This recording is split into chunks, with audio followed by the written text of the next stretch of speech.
Merci François Faletti d'avoir accepté cette invitation de Philo Décrypte pour parler des relations compliquées entre la politique et la justice. Sujet d'actualité qui revient périodiquement à la une des médias. Aujourd'hui avec le procès de Marine Le Pen et bientôt avec celui de Jean-Luc Mélenchon.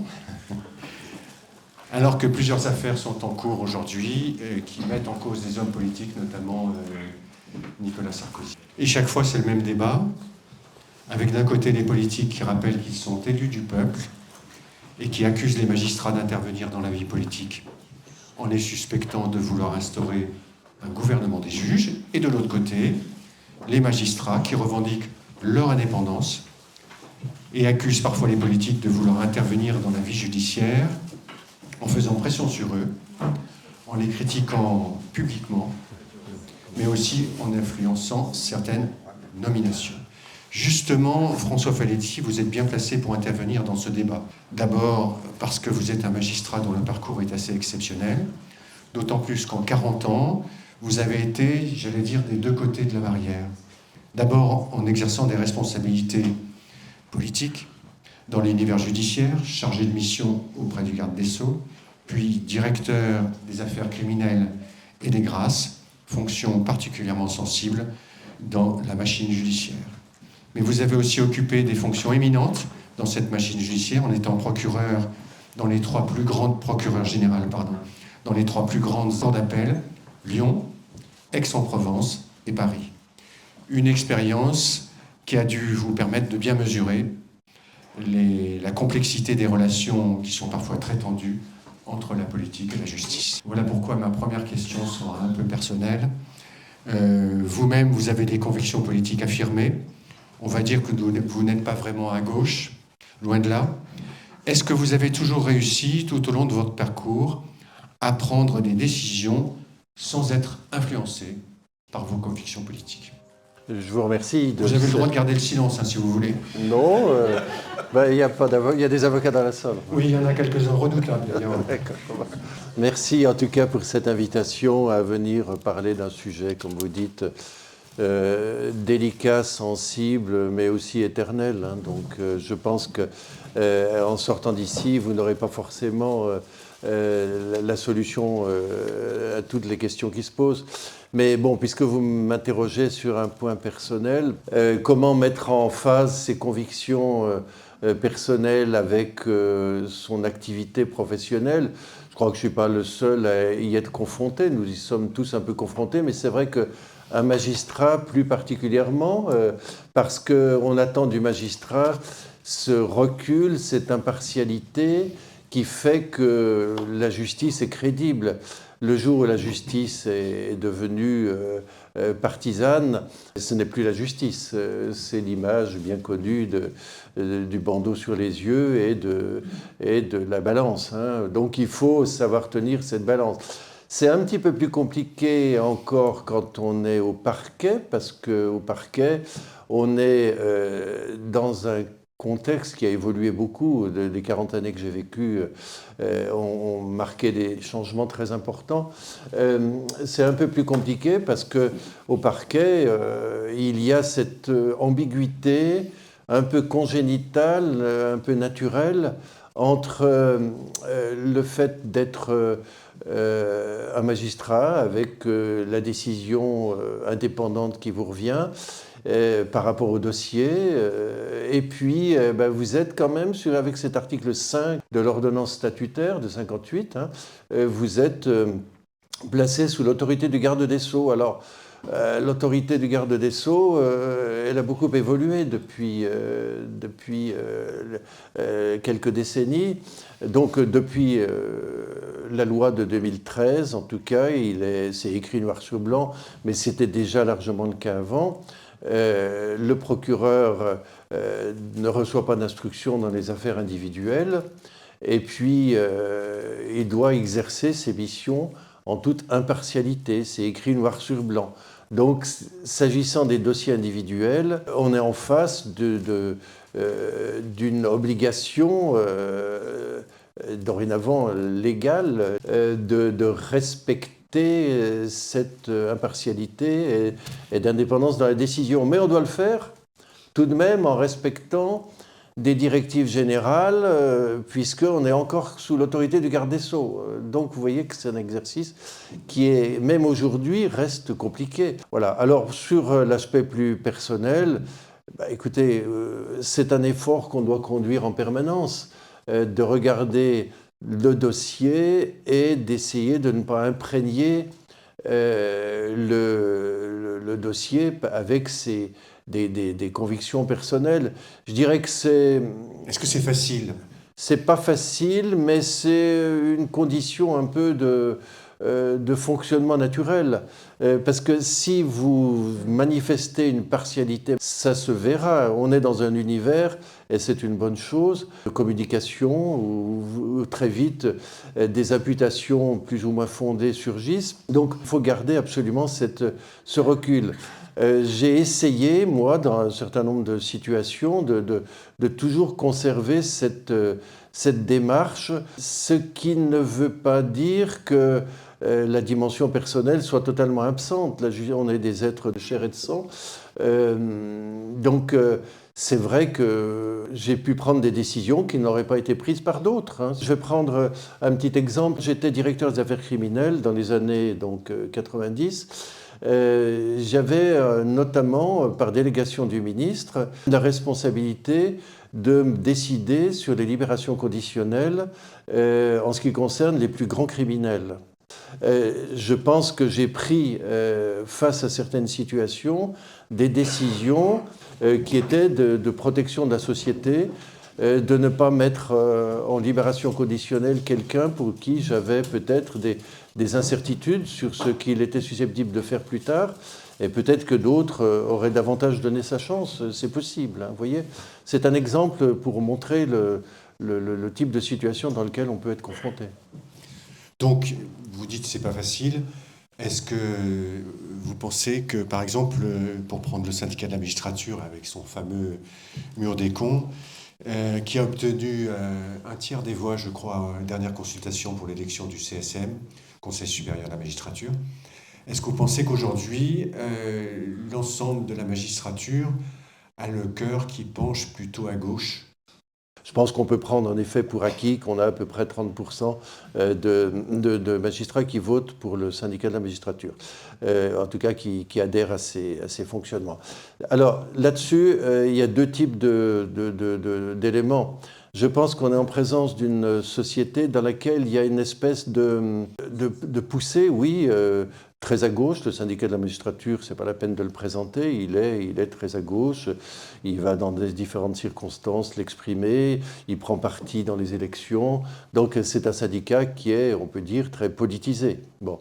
À côté de ça, vous avez des gens qui ont une fibre progressiste. Ça ne veut pas dire qu'ils adhèrent, j'en ai rencontré beaucoup dans ma carrière, ça ne veut pas dire qu'ils adhèrent à cette vision radicale parfois qui est exprimée, mais bon, ils vont se considérer que leurs idéaux progressistes sont mieux défendus en votant pour le syndicat de la magistrature. Et puis vous avez tout de même, comment dire, une espèce de progressisme d'atmosphère, pour prendre l'expression paraphrasée plutôt Gilles Kepel, mais dans un autre contexte. Mais vous avez tout de même, que ce soit dans les juridictions internationales ou dans une bonne partie de la société, cette idée que il faut pousser à un primat de l'individuel par rapport à des notions de pouvoir public. Donc ça influence incontestablement. Est-ce que la magistrature penche à gauche? Je ne me permettrai pas de dire ça. Il y a certainement effectivement des magistrats qui ont cette fibre de gauche plus ou moins marquée. Et il y a tout de même une certaine compréhension vis-à-vis d'une démarche qui ne soit pas trop conservatrice dans la société. Or, on est en présence d'un défi inverse aujourd'hui, c'est que la délinquance augmente, la criminalité est un peu partout, et il y a une attente manifeste de l'opinion publique vis-à-vis d'une réponse judiciaire ferme. 80% des Français jugent que la justice est trop laxiste. Comment vous réagissez vis-à-vis de ce genre de sondage? Vis-à-vis de ce genre de sondage, je pense d'abord que ce n'est pas totalement vrai. La justice sait faire preuve de fermeté. Mais c'est vrai qu'elle ne le fait pas toujours à la hauteur de ce qui serait nécessaire, pour différentes raisons. Je reviens à cette notion de progressisme d'atmosphère, de dire qu'il y a un climat général qui est marqué par un contexte juridictionnel qui n'est pas proprement judiciaire. La CEDH, le Conseil constitutionnel, même le Conseil d'État, la Cour de justice de l'Union européenne prennent de nombreuses décisions depuis des décennies qui marquent tout de même certaines lignes que le juge judiciaire est amené à respecter. Donc ce laxisme, entre guillemets, il n'est pas le fruit du pur produit du juge judiciaire. C'est un ensemble. Et le juge judiciaire est inscrit dans ce cadre-là. D'autre part, il y a quand même toute une démarche des pouvoirs publics en faveur d'un traitement du délinquant qui soit un traitement qui ne pousse pas à la prison et qui développe des mesures alternatives. Et tout ça n'est pas nécessairement bien compris. Il faut dire que les pouvoirs publics là-dessus ne sont pas exempts de responsabilité. Actuellement, 61 000 places de prison en France. Je pense qu'il est clair, et il faudrait le dire, qu'il ne s'agit pas d'une situation de surpopulation carcérale, mais de sous-capacité carcérale. Nous devrions être à 80 000. C'est une clé de voûte. Vous savez, lorsqu'en 1981, on a à juste titre aboli la peine de mort, on avait dit qu'on prévoirait une peine de remplacement parce qu'on était conscient de ce que lorsque vous enlevez la peine supérieure, eh bien, il faut prévoir une peine qui soit alternative. Donc en fait, une réclusion, mais on a du mal à assurer une réclusion vraiment perpétuelle. On l'a appliqué dans certaines circonstances, par exemple, quand il y a eu je me souviens en 94 par là, quand on a créé la peine dite perpétuelle, en ce qui concerne les meurtres précédés de viol, on a en 1994 prévu la peine perpétuelle, mais on n'a pas prévu une peine vraiment définitivement perpétuelle, puisqu'il y a un nouvel examen de situation au bout de 30 ans. Dans votre livre, vous dites souvent d'ailleurs qu'un certain nombre de décisions qui peuvent passer pour laxistes sont en fait la conséquence du fait qu'en prison, il n'y a pas de place. C'est la clé de voûte de tout. Et quand vous entassez les gens effectivement dans des cellules à 3 ou 4, c'est bien difficile d'avoir une prise en compte éducative ou tournée vers la réinsertion ou vers le travail d'ailleurs qui soit à la hauteur. Vous le faites beaucoup plus facilement quand vous avez davantage d'espace et que vous pouvez également distinguer les profils des différentes condamnés. Alors, comment vous expliquez que les politiques qui connaissent le problème depuis des décennies n'aient pas trouvé une solution? Le garde des Sceaux vient d'annoncer que les 15 000 places de prison qui avaient été promises par Macron ne seraient pas tenues en 2027. Comment ça se fait que chaque président promette des places de prison qu'elles ne sont jamais construites? C'est la combinaison d'idéologie et de considérations budgétaires. Ça coûte des prisons, ça coûte très cher. Il y a une dimension budgétaire qui va parfois être habillée d'ailleurs par des considérations plus idéologiques. C'est vrai que vous avez un certain nombre de personnes, tout à fait respectables, qui ne croient pas dans la prison, qui considèrent que la prison c'est l'école du crime, qu'on ne peut rien faire, qui sont sur un principe de non-incarcération, en disant regardez la prison, il y a des violences, il y a des brutalités, et c'est vrai. Mais regardez aussi ce qui se passe dans les cités de Marseille, et malheureusement pas seulement, quand vous avez un jeune homme, comme ça s'est passé il y a quelques années, qui avait été placé, un mineur d'ailleurs, dans un établissement dans le sud de la France, il s'en échappe, il fait du trafic de drogue à Marseille, il est repris, il s'échappe à nouveau. La deuxième fois, il est pris par des individus qui l'emmènent dans une cave et là, on lui demande de dire pour qui il travaille avec un chalumeau à la main. Donc, je vais dire, la violence, la barbarie Elle est là. Hein. Et quand on voit tous les règlements de compte à coups de fusillade, y compris, pardonnez-moi, c'est mon côté savoyard, mais à Rumilly, vous vous rendez compte, à Rumilly, dimanche dernier, à 16h30, un mort et un blessé grave. Enfin, mais est-ce qu'on se rend compte? Vous pensez que la recrudescence de cette violence est la conséquence d'un certain laxisme judiciaire ou Ben, laxisme judiciaire, je dirais plus généralement, d'un laxisme de la société. Et la justice, oui, a sa place à prendre là-dedans, bien sûr. En ce qui concerne la lutte contre le narcotrafic, on voit bien que le rapport de la commission sénatoriale du printemps, avec Étienne Blanc qui était rapporteur, ce rapport, il pose un constat tout à fait accablant. Et je pense qu'on ne sortira pas de ce défi sans des mesures très marquées. Mais ça ne sera pas uniquement parce que vous allez créer un PNACO, donc un parquet national crime organisé, que vous allez régler la question. Hein. vous êtes plutôt hostile à ce genre de... Ah non, je ne suis pas contre forcément. Je me pose la question de ces parquets spécialisés qu'on crée à la petite semaine. En fait, en fonction des besoins, on a créé le parquet terroriste, bien sûr, mais il y avait avant lui, il y a eu le PNF, le parquet national financier. Oui. Donc vous avez toute cette tendance à créer des parquets nationaux, en partie parce que vous n'avez plus de cet échelon d'impulsion, d'animation et de coordination qui était la direction des affaires criminelles et des grâces. Mais quand j'étais directeur, on avait quand même une responsabilité d'animation et de coordination. Aujourd'hui, le ministère n'intervient plus, et c'est bien que ce soit affirmé, mais on a besoin d'un échelon de coordination, ou alors il faut revenir à une institution comme elle existe dans d'autres pays. Procureur général. Un procureur un procureur de la nation. Bon, pourquoi pas? Peut-être qu'on y viendra un jour. Ça existe dans beaucoup de pays, donc ça présente l'avantage. Vous êtes très partisan de cette structure, mais est-ce qu'au fond, si je peux me permettre une question, est-ce que ça souligne pas le fait du désengagement des politiques dans la machine judiciaire? Est-ce que justement créer cette fonction d'une espèce de super procureur qui coordonne tous les procureurs, est-ce que c'est pas combler un vide qui est de plus en plus affirmé par le fait que les politiques se retirent de la machine judiciaire? Oui, les politiques se retirent de la machine judiciaire. Est-ce que c'est une bonne chose? Je pense qu'il est bon, effectivement, que le politique soit un peu en surplomb. Sinon, on arrive très vite à tous les soupçons d'immixtion, d'ingérence, de protection.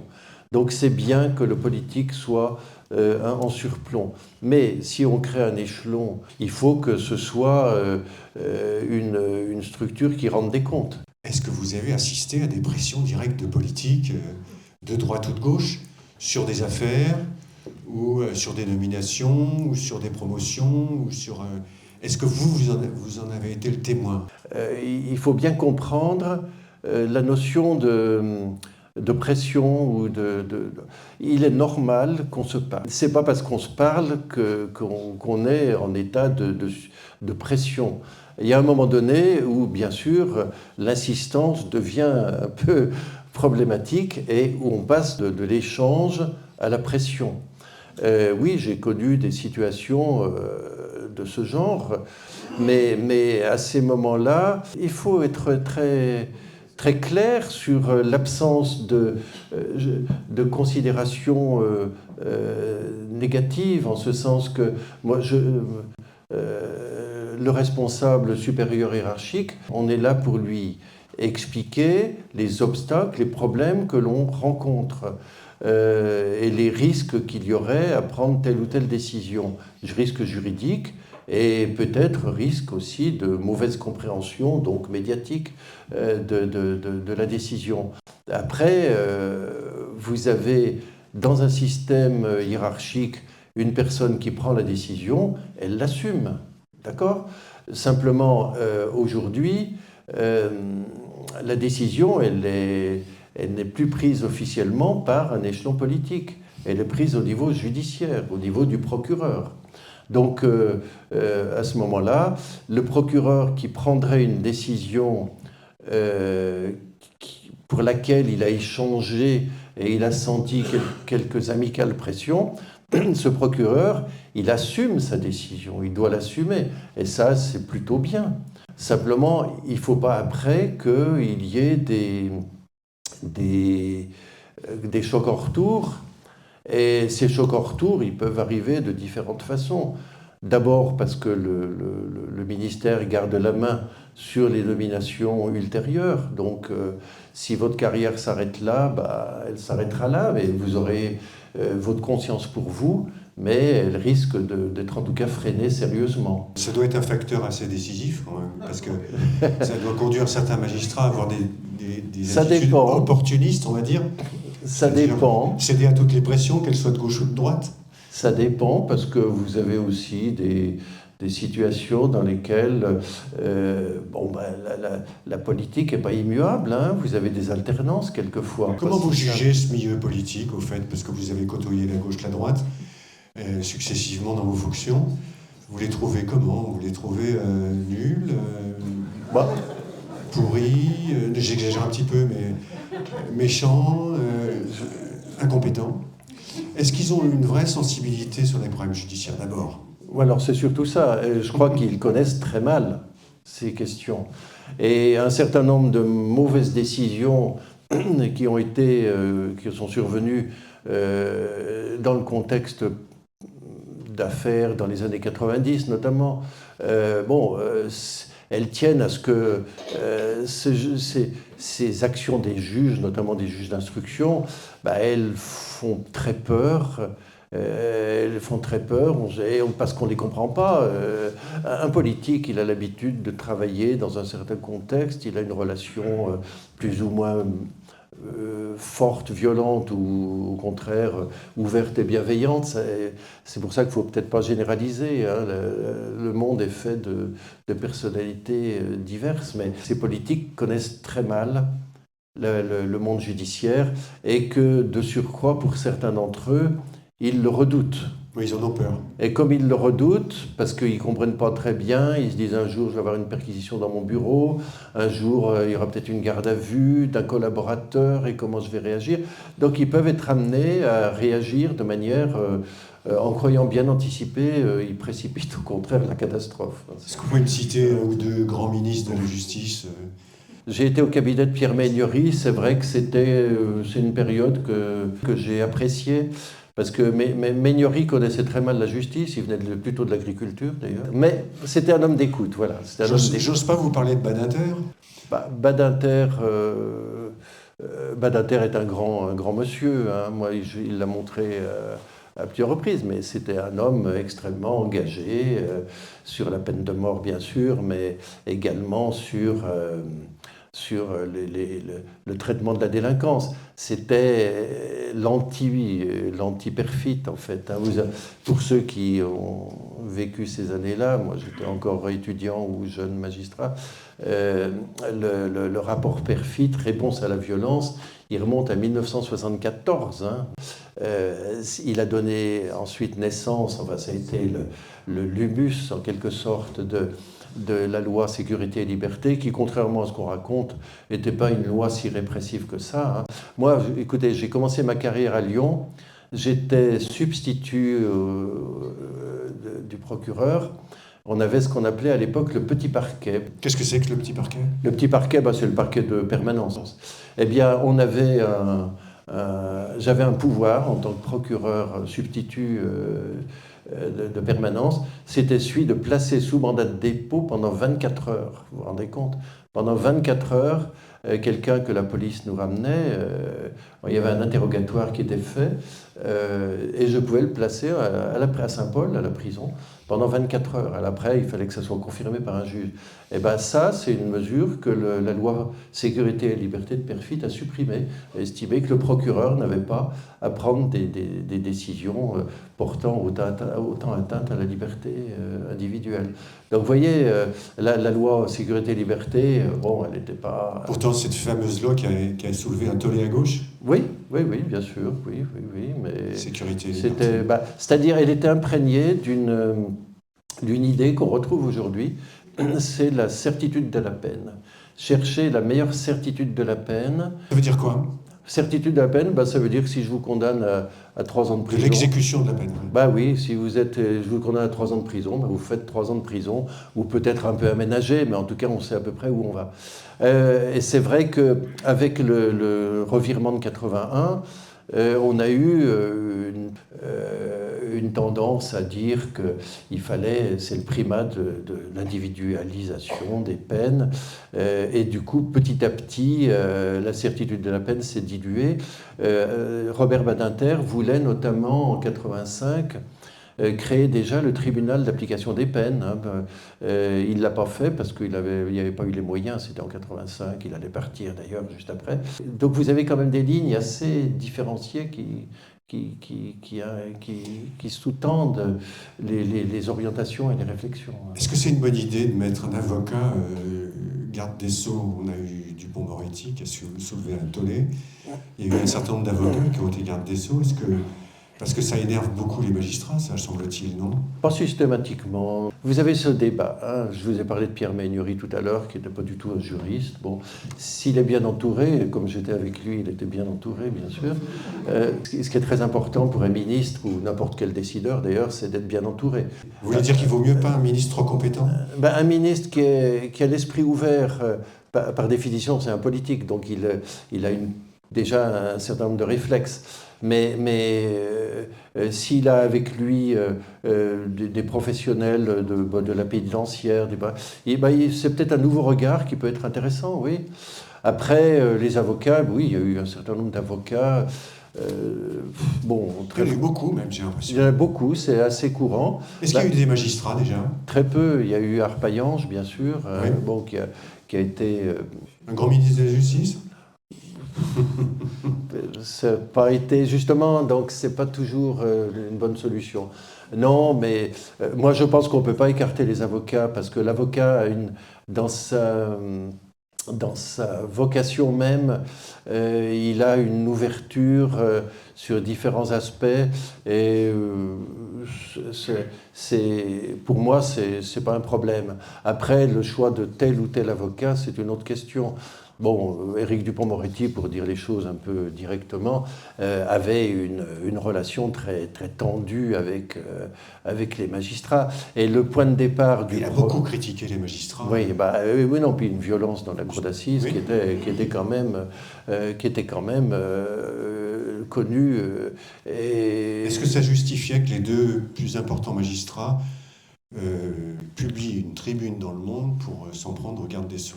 Alors ils l'ont fait, je pense, en tant qu'esqualité de président du Conseil supérieur de la magistrature. Chantal Arens et François Molins, ils étaient présidents du CSM. François Molins, le problème pour lui, c'est qu'il était ensuite amené à requérir devant la Cour de justice de la République. Enfin, oui. Il ne l'a pas fait finalement parce qu'il était parti, mais il a quand même instruit tout le dossier devant la CJR. Et c'est vrai que c'est quand même bizarre, ça l'a placé dans une position un peu entre deux, parce que prendre des positions en amont et ensuite être celui qui porte l'accusation, ça ne lui a pas rendu la vie plus facile à François Molins, je pense, dans la conduite du dossier, c'est sûr.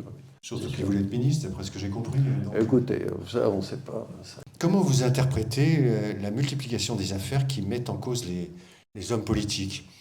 Sont-ils de plus en plus malhonnêtes, voire corrompus, ou au contraire, la justice a-t-elle le réflexe de régler ses comptes avec les politiques qui les ont soumis à leur autorité pendant des décennies et des décennies? Il y en a toujours eu, mais c'est vrai qu'il y en a beaucoup en ce moment. Alors, comment on peut expliquer ça? Les réflexes de revanche, j'espère quand même que non, parce que ça serait contraire à tout ce que j'ai dit au tout début, qu'il faut savoir prendre du recul par rapport à ses impulsions personnelles. Alors, est-ce que ça existe? Je ne sais pas, j'ai quelques exemples en tête où on peut se poser la question.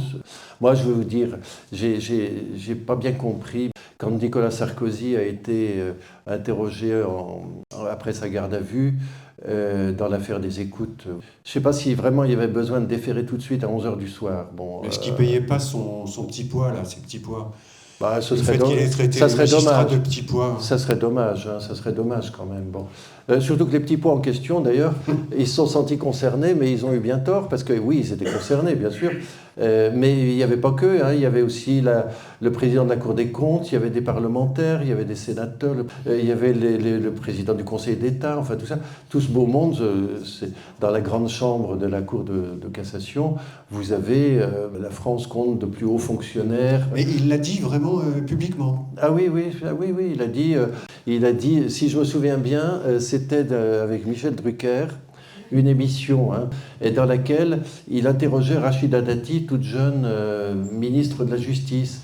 Et il a dit, quand je voyais cette jeune femme, ça détonnait au milieu des petits pois qui étaient autour. Enfin, c'était pas très adroit. Il voulait parler d'une uniformité, en fait. Oui, il voulait dire, elle brisait l'uniformité, voilà, de l'assistance. Bon, mais il l'a payé cher, oui, ça, c'est resté. Pourquoi il y a autant d'affaires? Est-ce qu'ils sont de plus en plus malhonnêtes ou qu'est-ce qui se passe? Alors, il y a plusieurs périodes. Il y a une période que j'ai connue dans les années 90, quand Gaston Defferre a pris ses lois de décentralisation en 82-83. On a donné des pouvoirs aux régions, on a décentralisé beaucoup, et il y a eu un certain nombre de dévoiements, donc des financements politiques. Mais aujourd'hui, je crois qu'on a une situation qui est liée à plusieurs causes plus immédiates. En fait, vous avez un développement du monde associatif, et notamment des associations qui jouent le rôle de chien de garde, hein, je pense à Anticorps, qui portent plainte, qui soutiennent, et si le parquet n'est pas à la hauteur aux yeux de ces associations, il relance. Donc voilà, il y a une pression médiatique qui a quand même pris de plus en plus d'ampleur, hein. Je ne vais pas citer de médias particuliers, mais il est clair que vous avez Mediapart. Vous avez des affaires qui arrivent, mais évidemment avec une orientation. J'étais en fonction à l'époque, le début de l'affaire Cahuzac. Il y a une complicité entre ces juges du parquet financier notamment et la presse dite d'investigation type Mediapart ou Canard enchaîné. Une complicité, c'est peut-être pas le mot, hein. Parce que c'est quand même étonnant qu'un article de presse suffisent parfois à déclencher une affaire au niveau judiciaire. Vous parlez peut-être d'une certaine affaire qui a changé la donne en 2017. Dans cette affaire-là, c'est le Canard enchaîné qui, effectivement, à 17h, 18h le mardi soir, il sort. Tous les cabinets ministériels et les chefs de juridiction envoient leurs chauffeurs chercher le Canard enchaîné à 17h45. Donc c'est vrai que le mercredi matin, le procureur national financier ouvre une enquête sur la base d'un article. C'est quand même bizarre, non? C'est faisable, ça peut se faire, mais c'était rapide, oui. Est-ce que là, on ne peut pas se poser la question au moins du timing, parce que l'affaire est quand même sérieuse, on l'a vu, mais le timing, c'est quand même étonnant, quoi. C'est un peu le problème de se dire, est-ce qu'on n'est pas instrumentalisé, nous, justice? C'est quand même une des grosses difficultés. Quand vous avez une multitude de sources d'informations, c'est bon pour la démocratie, on pourrait dire, parce que ça permet, si le parquet est passif, de faire naître des affaires. D'un autre côté, vous ne savez pas qui y a derrière. Il y a eu toute une controverse sur Anticorps qui a fait que, pour des raisons d'ailleurs également un peu curieusement administratives, son agrément n'a pas été renouvelé pendant 2 ans à peu près. Mais effectivement, c'est des questions de qui finance derrière. Moi, quand je vois des associations qui, en matière environnementale par exemple, soulèvent des actions, ou mènent des actions d'ailleurs sur la voie publique, de blocage, en disant nous voulons pour sauver la planète. Très bien. Je me demande toujours qui est vraiment derrière. Est-ce qu'il n'y a pas derrière des gens qui soutiennent un certain intérêt politique ou économique? Par exemple, je suis patron d'une entreprise de panneaux solaires. Je vais faire en sorte qu'on dézingue le nucléaire. Vous voyez, c'est un peu simpliste de présenter comme ça. Mais je me demande toujours quand même si nous avons tous les dessous des cartes. Et vous pensez que les magistrats sont un peu naïfs ou complices Ils peuvent être complices, j'aime pas le terme, mais ils peuvent aller dans la ligne en se disant oui, bah là il y a quelque chose qui n'est pas clair, il y a quelque chose qui n'est pas bien, donc j'y vais. Sauf qu'à côté, à côté du trou que l'on veut combler, il y a peut-être un gouffre auquel on ne s'intéresse pas. Vous voyez, c'est ça qui me gêne. Le magistrat, il peut y aller en toute bonne foi, en se disant, bah, Monsieur Fillon, vis-à-vis de sa femme, c'est pas clair cette histoire d'assistant. Très bien, mais il y a peut-être d'autres choses également. Justement, ce procès de Marine Le Pen qui suscite actuellement un débat parfois enflammé. Qu'est-ce que vous en pensez alors cette attaque de Marine Le Pen de la justice, disant que c'est un procès politique? Est-ce que c'est un procès politique pour vous? Ce que je sais, c'est que en entendant les réquisitions, j'ai trouvé qu'elles étaient sévères. Sévères sur le montant de la peine demandée. Vous auriez été procureur, vous n'auriez pas requis... Écoutez, là, sur le montant de la peine, je serais prudent parce que je ne connais pas assez bien le dossier, je l'ai suivi comme nous tous dans la presse. Bon. Il y a un paramètre qui est que, effectivement, il y a de l'argent qui était versé par le Parlement européen pour des assistants exerçant comme collaborateurs d'un député européen, et cet argent a été utilisé plus largement par le parti. Il y avait très peu d'élus à l'époque, qui avaient aussi des problèmes pour se financer par les banques. Donc je pense que c'est un élément qu'il faut avoir à l'esprit. En plus, c'est duré depuis très longtemps. En tout cas, ce n'est pas de l'argent qui est parti pour faire un voyage aux Caraïbes ou pour construire sa villa personnelle. Bon, c'est vrai qu'on n'est quand même pas dans une malversation au sens d'une atteinte à la probité massive. Donc, est-ce que ça vaut ce niveau de peine? Bon, ça c'est un point. Non, le point le plus délicat, les deux points délicats, c'est évidemment l'interdiction, l'inéligibilité plutôt. C'est ça. Qui est d'ailleurs, je découvre ça, moi je ne savais pas. Et l'exécution provisoire surtout. Oui, mais je vais y venir. Mais l'inéligibilité, elle est un peu baroque parce que si je comprends bien, elle s'applique tout de suite à un élu local, le cas de M. Alliot. Ça s'appliquerait tout de suite, alors que pour un élu national, ça ne s'appliquerait pas tout de suite. Bon, enfin, c'est un peu bizarre. Et puis, il y a cette peine automatique qui s'applique par la loi de 2016, là, suite à l'affaire Cahuzac. J'ai travaillé beaucoup sur le nouveau code pénal de 1994 et nous faisions précisément à la direction criminelle la chasse aux peines automatiques. On voulait pas, ça s'appelait à l'époque les peines accessoires, vous avez les peines complémentaires à la discrétion du juge et les peines accessoires. Donc vous ne voulez plus de peines accessoires. Donc on les rétablit. Bon, dans le contexte Cahuzac, c'est un automatisme que les juges peuvent lever. On verra ce que fera le tribunal dans sa décision de février 2025. Sur le plan du principe, qu'est-ce que vous en pensez de cette... Moi, j'aime pas la peine automatique. Je trouve que...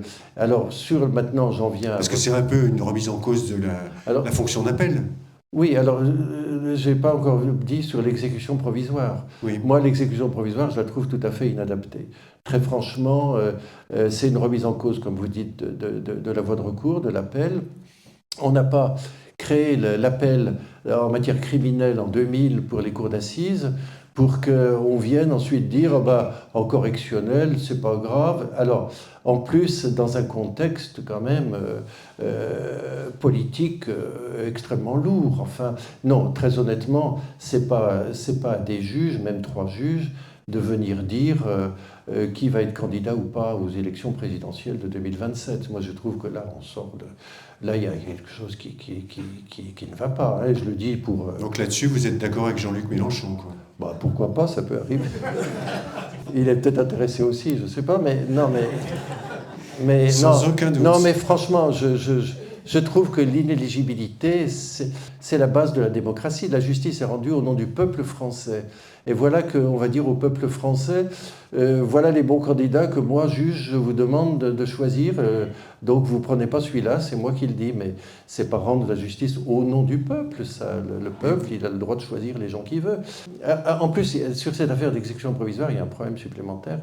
C'est que quand vous avez une mesure déjà exécutée, ou en voie d'exécution, ça met le juge d'appel dans une situation invraisemblable. Oui, ce serait une peine de mort, par exemple, ce serait compliqué, quoi.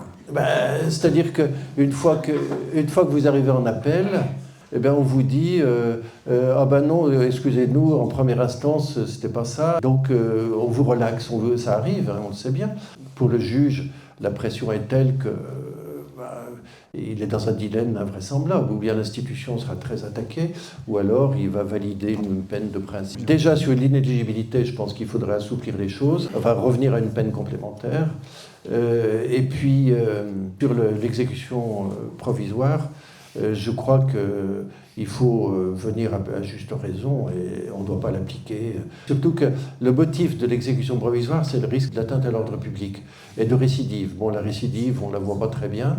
Et l'atteinte à l'ordre public, c'est plutôt la réquisition qui crée le trouble à l'ordre public, en espèce. Non, moi, je suis là-dessus, je suis un peu préoccupé parce que je trouve que la démocratie doit s'exprimer dans les urnes. Je ne suis pas le seul à avoir d'ailleurs, mais ça me paraît... Alors, avec en plus, je parlais de la cour d'appel, bon, mais n'oubliez pas que même si on est convaincu, c'est plié, la qualification, elle est là, ils ont détourné, ils ont réorienté l'argent du Parlement européen vers le parti, mais il y a toujours quand même des risques de vice de procédure, de cassation. Donc si la procédure est cassée, ou bon, qu'est-ce qui se passe Est-ce qu'il n'y a pas certains cas, certaines affaires où des politiques sont en cause qui justifieraient qu'ils soient déclarés inéligibles et de façon rapide? Je prends un exemple, je pensais à Trump qui disait même si je tuais quelqu'un en public sur la 5e avenue, je ne perdrais pas un électeur. Est-ce qu'il n'y a pas aussi une nécessité pour la justice de contrôler un certain nombre d'actes graves commis par des politiques? Est-ce que c'est pas ça l'état de droit au fond? L'état de droit, c'est de respecter quand même le double examen, qui est un principe fondateur. On a quand même des décisions qui ont été invalidées en appel, ça arrive régulièrement. C'est vrai, Donald Trump, d'après ce que je lis, il a nommé un ministre de la Justice qui va sans doute régler les affaires. Bon, c'est un ancien animateur de Fox News. Est-ce que la justice n'a quand même pas son mot à dire dans certains cas pour bloquer des hommes politiques à se présenter devant le peuple? Elle peut le dire, mais elle exerce ses rouages en respectant le double degré de juridiction et il lui appartient d'être suffisamment rapide. Est-ce que vous êtes d'accord avec cette déclaration du ministre de l'Intérieur? Ouvrez les guillemets. Ouvrez les guillemets, je le cite, déclarant que l'état de droit n'était pas immuable. Le fait que si vous vous rapportez à la situation de la France il y a 30 ou 40 ans, vous n'avez pas les mêmes règles d'état de droit, hein, c'est un fait. Bon, vous n'avez pas d'appel devant les cours d'assises, vous n'avez pas d'avocat en garde à vue. Donc oui, l'état de droit, il évolue. Il y a l'état de droit et l'état du droit. J'ai été pas mal dans des questions internationales, donc ça m'intéressait toujours de voir que quand, notamment vis-à-vis des Chinois, on évoquait les principes des droits de l'homme, c'était traduit par le respect de the rule of law, de la règle de droit. Non, il y a des principes fondamentaux qui sont définis dans la Déclaration des droits de l'homme, qui sont définis dans le préambule de la Constitution. Mais franchement, je ne vois pas pourquoi une jurisprudence constitutionnelle sur le droit d'amendement, par exemple, qui est une création prétorienne, hein, je ne vois pas pourquoi un jour elle ne serait pas remise en cause. Ce n'est pas remettre en cause l'état de droit, ça. C'est l'état du droit tel qu'il a été décliné. Donc vous pensez qu'il y a un peu une instrumentalisation de ce concept? Ah oui, clairement, oui. Ce qui ne veut pas dire qu'il ne faut pas être attentif. Il y a des limites. Maintenant, on parle tout le temps de lignes rouges. Bon, il y a des lignes rouges dans une démocratie, c'est clair. Hein. Mais il faut savoir aussi évoluer. Vous avez une notion qu'on appelle l'effet cliquet dans la jurisprudence constitutionnelle, c'est-à-dire un droit nouveau, il est acquis et on ne revient pas en arrière. C'est l'effet cliquet. Par exemple, l'avocat en garde à vue, je pense que par l'effet cliquet, il est hors de question de revenir en arrière dessus. Bon. La question pourrait se poser un jour, néanmoins, vis-à-vis de certaines situations. Si vous avez une guerre civile, si vous avez un terrorisme extrêmement violent et destructeur, il y aura peut-être des mesures qui vont donner un coup de canif à cet effet cliquet pour qu'on puisse être plus efficace. Alors, au tout début de cet entretien, on a parlé des pressions politiques. Alors, vous avez été victime, ou en tous les cas la cible, d'une pression assez forte du garde des Sceaux, Taubira pour ne pas la citer, vous demandant, si ma mémoire est bonne, j'ai lu ça dans votre livre, de démissionner de votre poste de procureur général de Paris. Racontez-nous ça. On n'est pas propriétaire de son poste. D'abord, il y a un principe de base qui est celui-là. Quand on est dans la magistrature, on n'est pas propriétaire.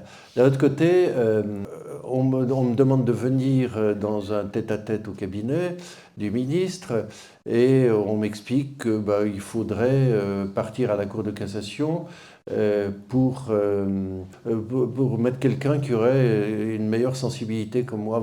Ça m'a quand même un peu froissé parce que j'avais entendu dire qu'on n'était pas dans le système des dépouilles en quelque sorte et que donc quelqu'un qui, dans la mesure où il fait son travail et qu'il est déontologiquement respectueux des principes, on le laisse exercer ses responsabilités. Mais franchement, ça vous a étonné ? Après 40 ans de magistrature, vous n'êtes quand même pas naïf, non ? Non, je ne suis pas naïf, mais ce qui m'a plus étonné quand même, c'est que 15 jours plus tôt, j'avais eu la visite d'un membre du cabinet que je connaissais bien, et il était venu me voir, et il m'avait parlé sur le cours de la justice. Bon. Et puis à la fin, il me dit « Qu'est-ce que vous pensez ? Vous restez là, vous partez ?» Je lui ai dit non, moi j'étais à 1 an de la retraite, je trouvais que c'était bien de finir ce que j'avais engagé, voilà. Il m'a dit bon, très bien. Puis 15 jours plus tard, je le retrouve et on me dit faut partir.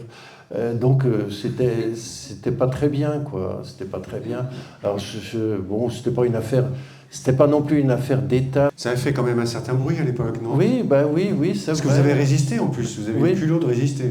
Oui, parce que j'ai trouvé que c'était pas bien. Et puis voilà, quoi. Alors il se trouve qu'effectivement, il y a eu un certain écho. Et Madame Taubira a lâché prise, et puis voilà. Et vous auriez pu finir avec un poste très honorable à la Cour de cassation, non ? Vous n'avez pas regretté ? Non, oui, c'est parti, mais je suis membre de la Cour de cassation parce que il se trouve, par les bizarreries des carrières de magistrat, j'ai exercé pendant 4 ans dans une agence européenne, à Eurojust, et pour y aller, il fallait que je sois nommé à la Cour de cassation et détaché. Donc, voilà. Mais ça fait partie des bizarreries du système. Vous êtes un défenseur, alors pour un magistrat, j'allais dire de droite si j'osais, vous êtes un défenseur de l'indépendance de la magistrature. Est-ce que c'est pas paradoxal, excusez cette question un peu naïve, c'est plutôt les magistrats de gauche qui défendent l'indépendance à tout prix vis-à-vis du pouvoir politique ? Et c'est vrai que je suis défenseur de l'indépendance, mais je me méfie de toutes les dépendances. Pour moi, il y a une indépendance, évidemment, une dépendance plutôt potentiellement visible avec le politique, mais il y a beaucoup d'autres dépendances. Bon, par rapport à son tempérament, ça va de soi, mais évacuons ça. Non, mais il y a des dépendances vis-à-vis de pression médiatique. Est-ce que je suis sensible à une campagne de presse qui serait lancée ? Je vais vous donner une petite illustration pour dire la puissance quand même de la presse. En décembre 2013, la loi du 6 décembre a été votée, donc c'était la loi post-Cahuzac, qui a créé le parquet national financier. La question s'est posée de savoir qui on allait nommer comme procureur national financier. Un nom a surgi, celui de Catherine Pignon, qui était procureur général, je crois, à l'époque. Et c'est fascinant de voir que en 48 heures, cette candidature a été carbonisée. Vous avez eu un article de Mediapart relayé par Le Monde et ensuite qui était bien relayé, mais sur les médias audiovisuels. Donc c'est très puissant quand même, carbonisé. Donc du coup, Madame Taubira a proposé Éliane Houlette pour être procureur national financier. C'est aussi la responsabilité des politiques Oui, des politiques, mais vous savez, quand vous êtes dans toutes les fonctions de responsabilité, bah, vous avez quand même cette pression de la presse, hein. Et donc il faut rester indépendant vis-à-vis de cela. Quand vous dites indépendance, oui, c'est par rapport à tout ça, il faut garder, et surtout plus que l'indépendance, en fait, garder son impartialité, et garder sa hauteur de vue et le recul par rapport à ces situations-là. Alors pour venir à l'aspect quand même statutaire, l'indépendance par rapport aux politiques que vous évoquiez, elle se pose quand même pas seulement dans la justice judiciaire, je voudrais quand même le noter, hein. J'évoquais tout à l'heure le rôle de la judiciarisation à travers le Conseil constitutionnel, à travers les cours européennes. Cette judiciarisation, à travers toutes ces cours, elle s'exerce par des magistrats ou qualifiés magistrats qui n'ont pas toujours une indépendance dans le processus de nomination très développée. Conseil constitutionnel, tout le monde le sait, ce sont des nominations politiques avec une validation politique je crois qu'il ne faut pas qu'il y ait les 3/5 de rejet devant le Parlement. Bon, mais vous avez quand même une intervention politique sur des sujets qui ensuite vont avoir une importance mais gigantesque, hein. La CEDH, le processus de nomination de la CEDH, il appartient d'abord à l'exécutif qui propose quelqu'un, qui ensuite doit être validé devant le Parlement. Mais bon, vous avez quand même toujours ce problème, et on ne le pose pas souvent. Est-ce qu'il suffit, pour être nommé juge à la Cour européenne des droits de l'homme, d'être un militant de la cause des droits de l'homme? Ça pose question, et il y a eu, il y a 2 ou 3 ans, des controverses très poussées, hein, devant la Cour de Strasbourg sur le fait qu'un certain nombre de juges de la CEDH, très militants dans des associations comme Open Society de George Soros, etc. Donc vous avez quand même cette question qui se pose au Conseil constitutionnel. Pour y revenir brièvement, vous avez ce problème quand même de l'impartialité objective. Vous pensez que les décisions sont souvent politiques, par exemple la loi sur l'immigration? En tout cas, elle a un impact politique direct, hein. J'espère qu'il reste juriste, mais expliquer que dans une loi sur l'immigration, vous ne pouvez pas créer le délit pénal de séjour irrégulier, ça n'a rien à voir, paraît-il. Bon, c'est quand même une question. Donc voilà. Mais l'indépendance de la justice, c'est quand même un principe fondamental dans les démocraties. C'est un principe auquel vous adhérez. Oui, bien sûr. Mais c'est bien pour ça que je vous parle du Conseil constitutionnel et de la CEDH. Hein. Parce qu'ensuite, on en arrive aux juges judiciaires ou au parquet. Ils prennent leurs décisions dans ce cas. Il y a 30 ou 40 ans, c'était plus simple, hein. Vous aviez une loi votée par le Parlement. Aujourd'hui, vous avez la jurisprudence CEDH, la CJUE, qui nous dit qu'on n'a pas le droit de refouler les étrangers à la frontière italienne. Vous avez la Cour européenne des droits de l'homme. Vous avez la surtransposition par la Cour de cassation aussi. On a la possibilité de se rebeller. Ça, c'est quelque chose qui va vous plaire. Moi, je l'ai fait au moins 2 fois au point de vue juridique, au point de vue judiciaire. On a tous appris, pour ceux qui ont été à la faculté de droit, que le juge peut s'opposer à une décision de la Cour de cassation. Vous avez une affaire dans laquelle une formation restreinte de la Cour de cassation dit la géolocalisation, vous savez, ça consiste à tout simplement regarder votre téléphone mobile, voir s'il a borné aux 4 coins de la France et permettre de savoir où vous étiez. La géolocalisation, ça doit être pris par un juge du siège, donc pas par le parquet.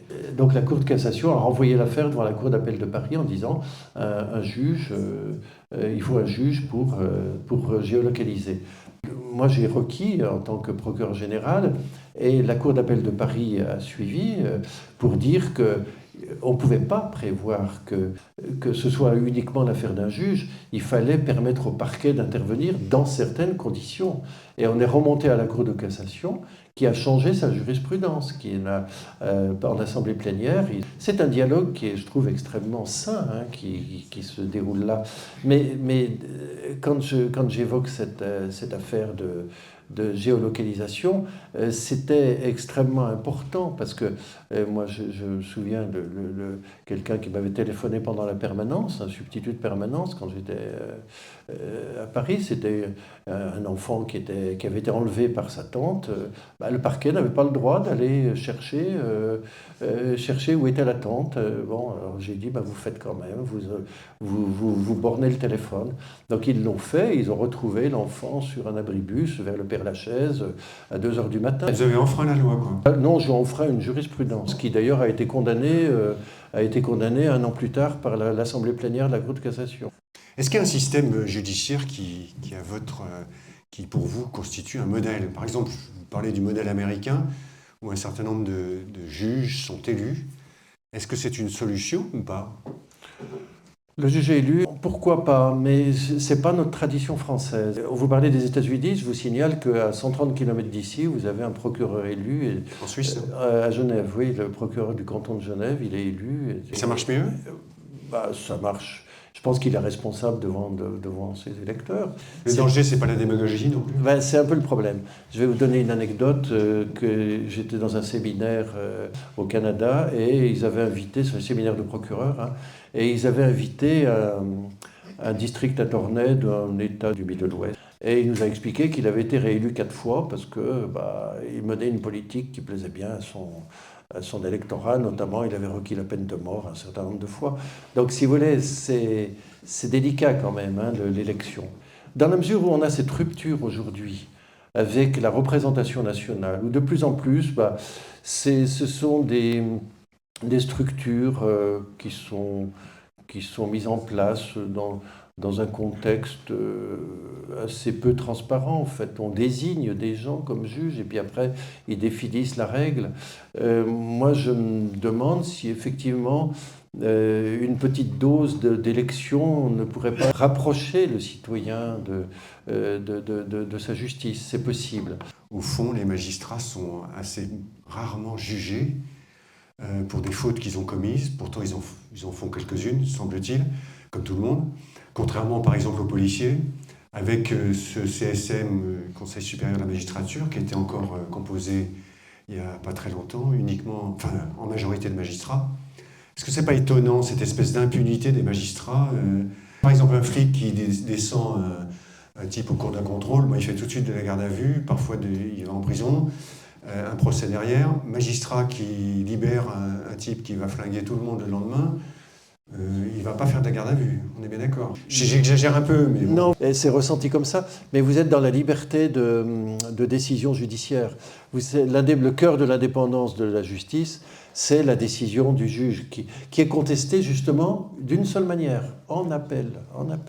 Il y a un deuxième degré, il y a un deuxième regard qui est fait. C'est pas parce que vous libérez quelqu'un qui malheureusement commet un crime affreux le lendemain, c'est pas pour ça que vous avez commis une faute, c'est pas forcément facile d'anticiper ce genre de choses.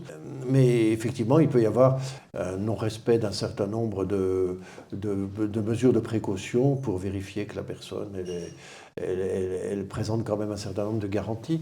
Poursuivre l'acte juridictionnel ou disciplinaire, ça, on est vraiment dans une impossibilité. Alors que c'est vrai, oui, le policier qui use de son arme au moment d'un refus d'obtempérer, il est bon pour la garde à vue et plus éventuellement, oui, bien sûr. Vous avez toujours été proche des Républicains, des LR, et vous avez pris récemment une option, si j'en crois votre page Wikipédia, en rejoignant Ciotti, avec son union des droites, c'est-à-dire une alliance avec le Rassemblement national. Qu'est-ce qui a motivé ce virage quand même extrêmement important sur le plan politique? En fait, je connais Éric Ciotti pour une raison très, très simple. C'est que j'ai été procureur général à Aix-en-Provence. Éric Ciotti, président du Conseil général, m'a reçu et j'ai trouvé qu'il avait des idées très, très, très claires sur les questions de justice et qu'il manifestait d'ailleurs en tant que député. Donc voilà, on est resté un peu en contact. Et puis... C'est pas étonnant parce que vous êtes plutôt quelqu'un de mesuré, de prudent, de nuancé, de voir que vous rejoignez une alliance avec le Rassemblement national. La volonté d'Éric Ciotti, c'est d'essayer de favoriser la création quand même d'un regroupement de forces qui ait quelques références, quelques principes sur l'ordre public, sur la défense de l'intérêt général, défense des personnes. D'ailleurs, on voit bien que tout le problème dans lequel se débat l'Assemblée nationale aujourd'hui, il est là. Hein.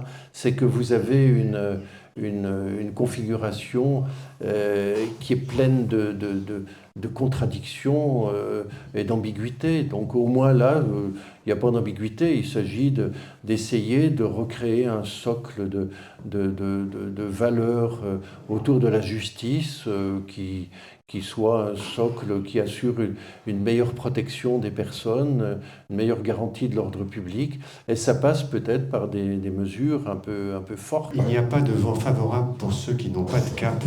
Je pense que ça vous dit quelque chose, parce que c'est une des têtes de chapitre du dernier chapitre de votre livre. Si vous étiez nommé garde des Sceaux, quelle serait votre priorité? C'est pas d'abord mon projet, mais... On ne sait jamais. Passer l'âge. Hein. Mais vous savez, Trump vient d'être élu... C'est vrai, oui. À un certain âge. C'est vrai, oui, 78. Oui. Je pense que la priorité, ce serait quand même de contrôler mieux nos frontières. Ça serait une vraie priorité, avec un travail sur cette délinquance des mineurs isolés. Je serais extrêmement attentif dans l'intérêt des mineurs, parce que je suis désolé, quand on voit des gamins de 12 ou 13 ans qui sont guetteurs, qui touchent des sommes... ou tueurs à gages. Invraisemblables, ou tueurs à gages, je trouve qu'il y a là une priorité. Donc une priorité, mais qui se rattache à un ensemble beaucoup plus large, évidemment, autour du narcotrafic et de ces réseaux. Donc pour moi, ça serait incontestablement une priorité, mais qui entraîne aussi la priorité sur les prisons. Il faudrait évidemment aller plus vite. Je pense que quand on veut faire les Jeux Olympiques à Paris, on prend des mesures particulières pour aménager les règles administratives. Donc si vraiment il y a un enjeu, la question c'est est-ce que c'est un enjeu véritable pour les pouvoirs publics? C'est la question. Vous avez l'air de sous-entendre que les politiques n'ont pas de courage ni de détermination. C'est votre dernier mot? Vous dites il n'y a pas de vent favorable pour ceux qui ne savent pas où ils vont, c'est Sénèque. Hein. Oui, il faut savoir où on va. Donc justement, les politiques, ils ne doivent pas louvoyer. Donc vous seriez un garde des Sceaux un peu interventionniste et qui tape le poing sur la table? Mais oui, il ne s'agit pas de rester à regarder les trains passer. Oui.